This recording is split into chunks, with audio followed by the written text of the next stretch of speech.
Right. So American Me was a movie that really stood out because of the controversy behind it, right? For many reasons, many different reasons. I got to give you credit because I know you're not no punk, okay?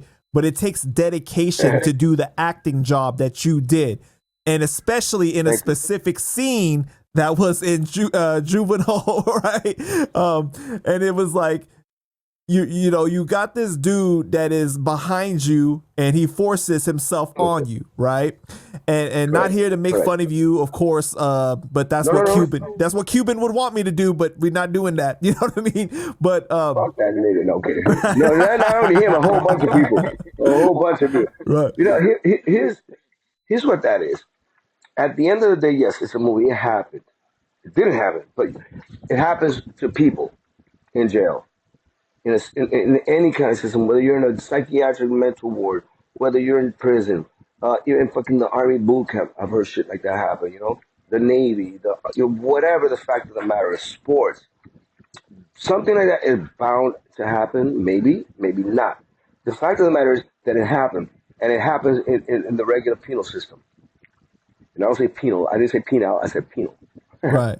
Anyway, it's something, you know. It was hard to do it because that wasn't part of the script when we read it. You know, that came up to us. That came up to myself and Eric Close, the kid that does the molesting, the rape scene. We rehearsed for like 2 weeks. There's a big fight scene. We had stunts, blah blah blah. So sorry, I just had a piece of candy in my mouth. So the day we go to shoot, this was already pre-planned. We did not know this. You know, that was one of the reasons that a lot of the stuff in American Me went down later. Those are situations that happen, and the way this character handled it was like, I mean, I don't know about you, but if that was me in real life, I would have probably done the same fucking thing. Yeah. I mean, unless you're, you know, it doesn't mean you're a punk, doesn't mean you're a fat, excuse the expression, you know, I know that's not a politically correct term to use, doesn't mean that, you know, you can't, whatever the fuck. The fact of the matter is that it happens, so what would you do? I would probably react the same way as a person. If that would happen, yo, I gotta fight for my shit. Absolutely. Okay, so you took what you wanted to take. That had nothing to do with me giving it to you.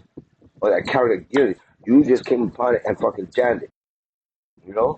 Whether it's male, female, I mean, it happens every day. You know, women and men on the street, forget jail. A woman got, unfortunately, you know, there's a lot of women that get you know, physically raped and abducted and beat up.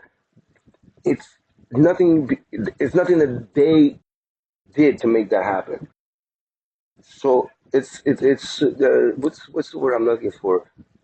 A fight. What is it? But there's a different stigma. There's a different stigma when it happens to a man, right? It's like because of the egotistical way of our society. It's like, oh, like you let that happen to you, and you a man. How could you, you know? So it's a different stigma to it. Correct. So what does his character do? It had nothing to do with him feeling like a bitch. It was like, fuck you. You took my, yo, fuck you. I'm getting your ass. Right. Which is something I would do. Yo, if I gotta fight you, fucking me, and I got a chance to kick your ass, I'm gonna do it. Whether you fuck me and then you kill me, then you still win. Not you, but the guy, or don't win. But my personal thing and that character, no, that's not gonna happen without repercussions. So it's you know, it's something that happens. Like I said, it was a tough scene to do because you think about it as an actor. Like I said, I'm not a method actor, but you think about it. The way it was shot, it looks like something, but it was shot really weird where like the bodies were like this. Like he wasn't even on top of me. He was like across from me, you know? And with the bed was like up in a like a scaffolding type of shit. So the camera was on ladder, on a dolly and a whatever the fuck, I can't remember. Yeah, like a roll dolly. So it looks like we're on the bottom of the fucking tier. It really wasn't. So the way he shot it, it looks real. So, you know, as a man at the time, you know, I played a kid, it was almost like really being violated. Not for myself only, but for the other actor, Eric Close, God bless him, great fucking actor, great dude, we're still friends to this day.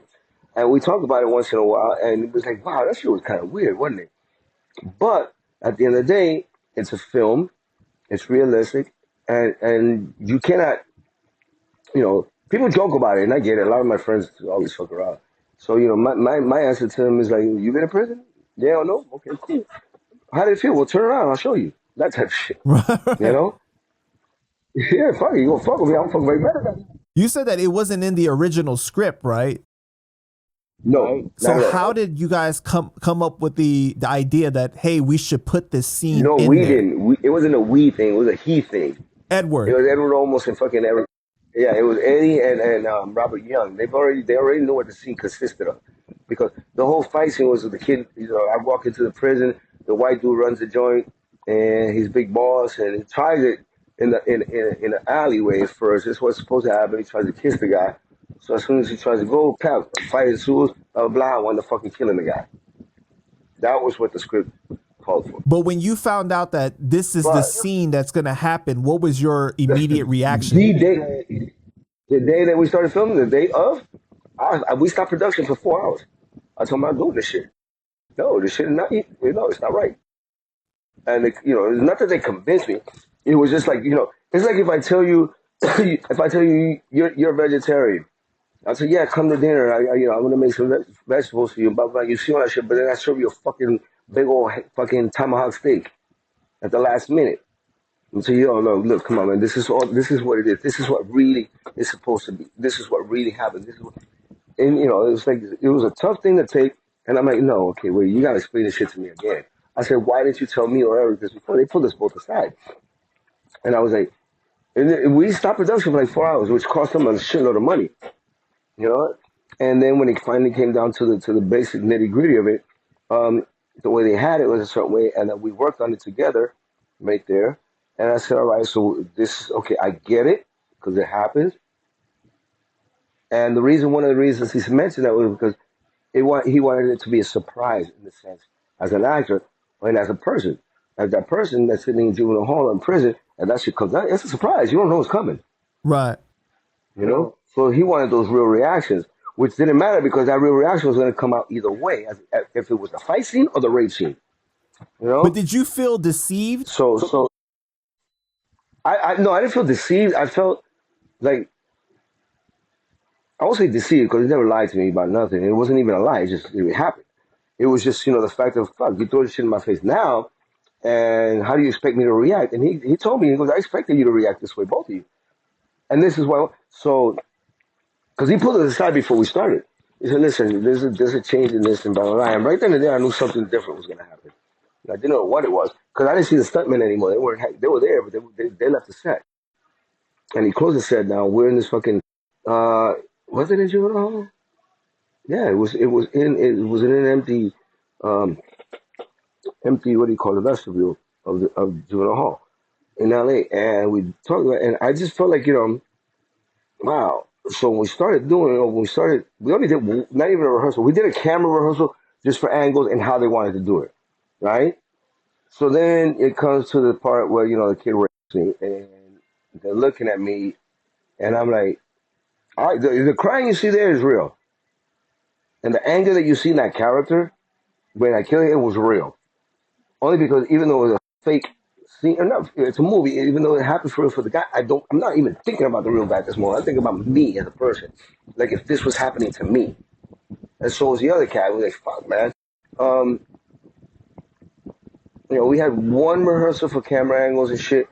So you got 2 shots of this, and that's it. After that, if it don't work, I'm done. You figure it out. He said, give me 3. I said, I'll give you 3 in case for the close-ups and shit. I got it. We go do this shit. We close the set. I said, I want nobody in this motherfucker. You're talking about major production. The only people in there was Edward, cameraman, the producer Robert Young, and the makeup girl, who's one of my best friends, Didi Altamura. I'll never forget her. She was the only woman I allowed in there. And there was a bunch of them. I kicked all the men out. I told I want everybody off this fucking set. Let me tell you, Edward almost took care of me like if it was my movie. Anytime I was on set, and all 3 of us, nobody had pull except for us at that time. If we wanted something done, pow, it was done. Like if I said, look, I want my shoe tied, that stupid shit, you know what I mean? I'm just using examples. So I told him I want everybody off the set. He's whatever you want, Panchito. And I talked to Eric. I said, Eric, what you think? He goes, yeah, this is going to be crazy. Well, I mean, it is what it is. What was it like for you watching that scene back when you watched the finished movie? It was hard. It was once we shot it, you could get playback, right? And he said, "You want to watch the playback?" I was like, "Come on, watch the playback." I said, "No, I'm watching shit." They all, yeah, I'm gonna cry right now thinking about it. I had the producers, well, Robert Young, Edward Olmos, Didi Altamura, who's one of my best friends, the makeup girl, gorgeous. I'm talking like fucking Amazon #1, fucking fine as fuck. With my, she was in charge of my makeup complete the whole movie. I said, I only want Didi here. And Didi says, "You sure, Ponch?" I said, "Mama, you with me?" Never went out with her, never dated her. We made out, we were good friends. But she was, I trusted her. And there was not, the script super, and nobody was in there. So when he said playback, I said, "I'm not watching this shit." And they started crying. And he looked at me and goes, "Dude, like butter. We only did one scene, one shot, and the other shots were just close up to the faces. That's it. Wow. One whole scene, nonstop. It went from the beginning, when the kid jumps on the bed, to when he fucking hits me, and I jump on him. If you notice, there's no cuts. It goes like from here to here. Right. It's one big shot. Editing is editing. Except for the stab one when they did the close up on him, and then me stabbing him on top of him. So you motherfucker, blah, blah. Those were two different shots. But that had nothing to do with that scene. That scene was done twice, 1.5 times. And I felt violated, to be honest. As an actor, it took me days.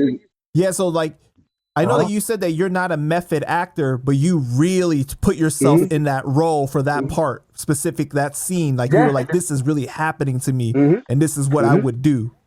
But the scene, there's a part where the guy, after he does what he does, and he takes his knife and cuts my lip. He said, "Next time there won't be shit on my dick or there'll be shit on my knife." Well, it almost has a scar right here on his lip, right? And it's very visible. And after I said that was said and done, I said, "Well, okay, you want me to do this, bro?" So you know what? You know that scar you got? As a kid, you don't see it on me. I said, "Make your scar happen here."